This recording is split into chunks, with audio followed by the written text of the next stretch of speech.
Hi, this is Mike from Mike's Unboxing Reviews and How To, and on today's video we'll be taking a look at an ultra portable monitor from the good people over at MSI. This is the Optix MAG162V. Keep watching to find out more.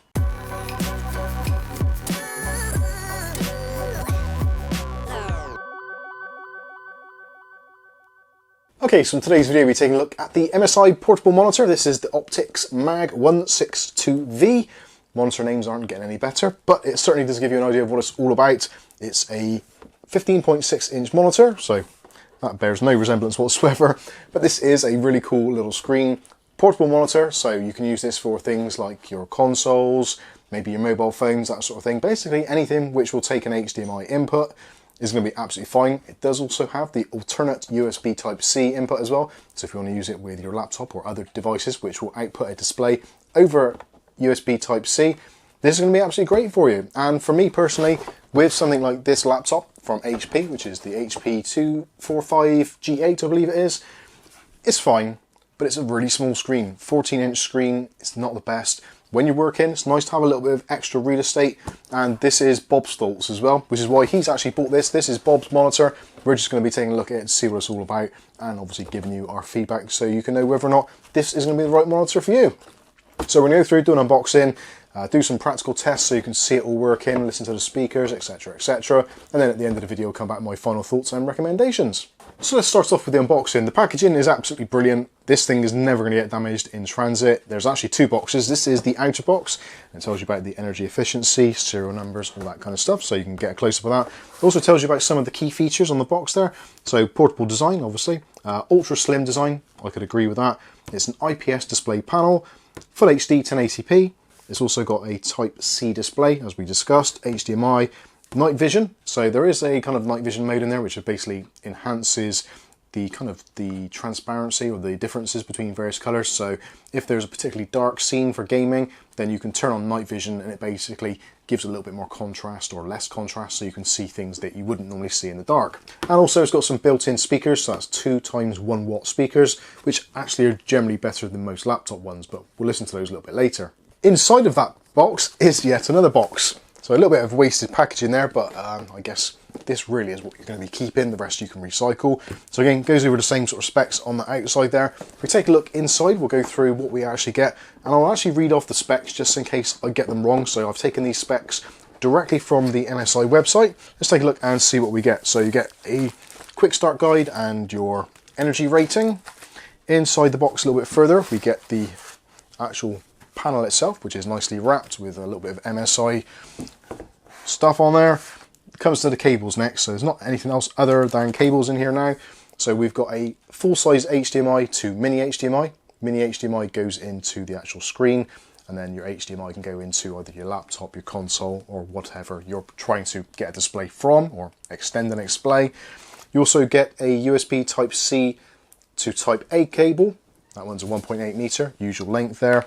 And also included there is a Type-C to Type-C. So this one's going to be perfect for doing a one cable setup. So if you have a laptop which supports display out from a USB Type-C, not all of them do, so it is worth checking. But if it does, then you can provide power and also your display from one single cable, giving you a really ultra neat setup. Next, we can take a look at the screen itself. Now, it does actually come, even though it's excellently well packaged anyway, it comes with a folio style case as well, or cover. A little bit of MSI branding on there. And this is one which actually confused me to begin with, actually working out how it all goes together. I think I've kind of sussed it now. So all we do is unwrap this, take it off in its entirety. It is magnetic on the back as well, so that's kind of nice. And all you do is flip it the other way around and have your monitor set up there. And just spin that around, flap that down, and that's it, you're good to go. So that is your stand. 2 options for the stand, so there is a place there, so it gives you somewhere in the region, I would say that's getting on towards 45 degrees angle, and then that one raises it up slightly, so I'm guessing that's somewhere around 60 possibly. If I do know what they are exactly, or if I find a protractor in one of the kids' bedrooms, I will measure it and tell you, but obviously it is adjustable between the two. You don't have to use this folio stand if you don't want to, if you've got some other means of doing it. There isn't any VESA mountings or anything like that, so you do really have to kind of consider that. But generally, when you're putting this next to a laptop or a device, I think it's going to be absolutely fine. in either of the orientations. Probably 60 degrees might be better. There is a somewhat reflective glass panel on the front there, so yeah, do be careful of that. Obviously, depending where you're positioning it, if there's harsh lighting, such as our studio lighting, then it does pick up all sorts of things, and obviously potentially picks up anyone who's behind the camera, which will upset Kath a little bit. So it might be nice with this to have some sort of anti-glare coating on there, more so, or maybe a matte finish, so it isn't quite as bad, but it does make a difference when it's actually in use, which we'll see a little bit later on in the video. So when it comes to connectivity, on this side we've got our control method, and also there is an audio jack, so 3.5mm audio jack, so you can plug in headphones there. You've got a little jog wheel on the side which you can press in to select, move up and down to navigate through the menus, which possibly you're seeing from some B-roll we've done a little bit earlier. The top button is your select button, and also power, so that turns it on or off. It doesn't have any battery or anything built in, so it does need to be powered. Sadly, no option for that in this particular model, but yeah, it's pretty good and does what it needs to do. I did find it a little bit difficult to get used to, first of all, navigating the menus. Once you get used to it though, it does become second nature, so no worries there. On the bottom are two speakers, downward firing, seem to work very well and actually sounds better than my laptop ones, so can't argue with that. And also there's little rubber grippers there, which actually grip in to stop it sliding, etc. On the far side, then this is our connectivity. So we've got two USB-C ports, one of which is display and power, the other one is power only, and then above that you've got your mini HDMI, which again, using the included cables, you can connect up to pretty much anything that has an HDMI output. Okay, so let's get this thing set up. So for this particular instance, our laptop is a little bit older now and doesn't have USB Type-C display, so we're going to be using the old school method, so we're going for the HDMI. So let's plug in the HDMI first of all into the side of our laptop here. And also we're going to need power, so we're going to be using the USB Type-C to Type-A. So we're just going to plug it into a Type-A on the side of the laptop. Next thing, really simple, is just run these cables around to the side here, and we can plug in our mini HDMI, and then we'll plug in our power. And there we go. How simple is that? It's booting up, and it should automatically go in and do display duplication from Windows, which is normally what it will do.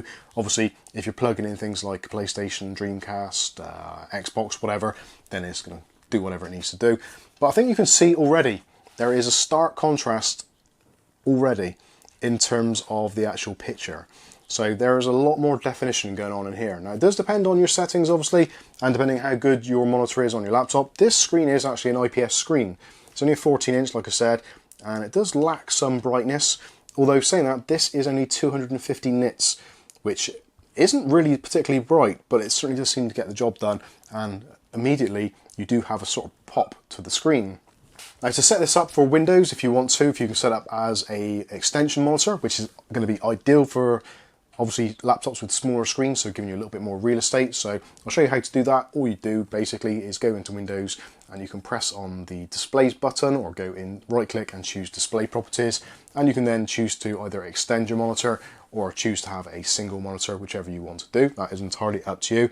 And also you can see in the testing we'll put some footage side by side so you can see what it's like.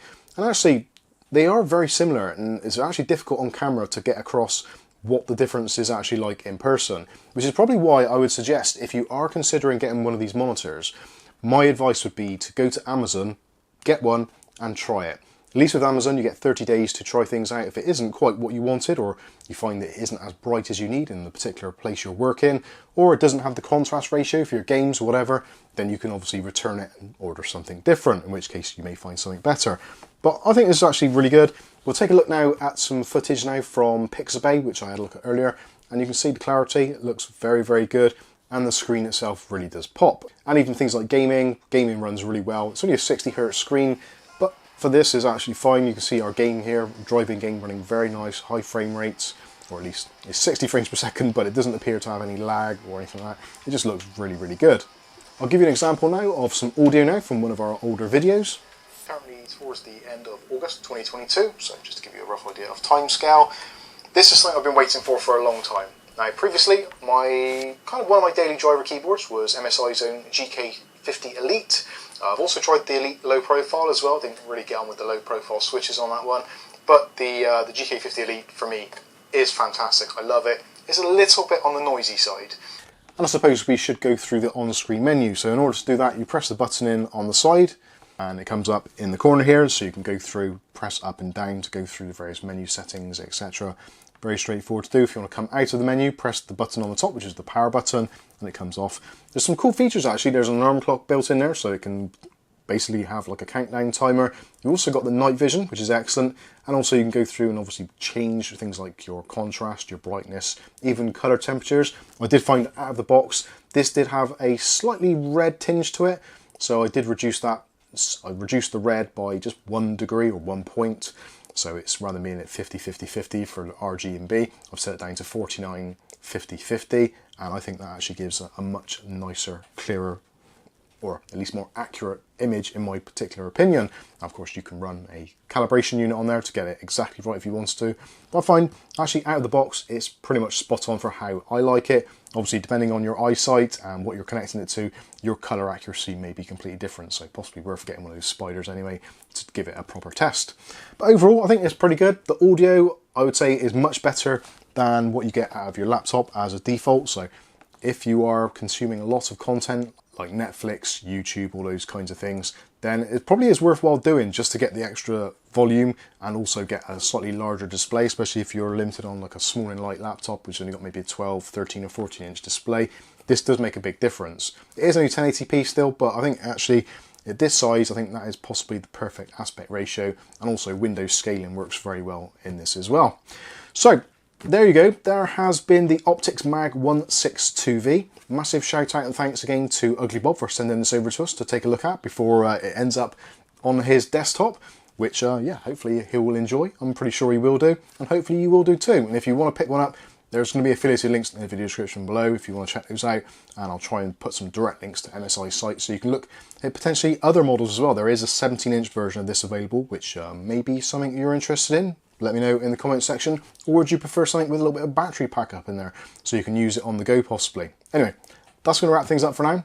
Hopefully you've enjoyed this video. If you have, smash the like button. If you want to see more content like this on a daily basis, then hit the subscribe button and the chime notification, and you'll be notified of future video releases. But for now, I've been Mike. This is Mike's Unboxing Reviews and How To, and hopefully we'll catch you in the very next video. Thanks for watching.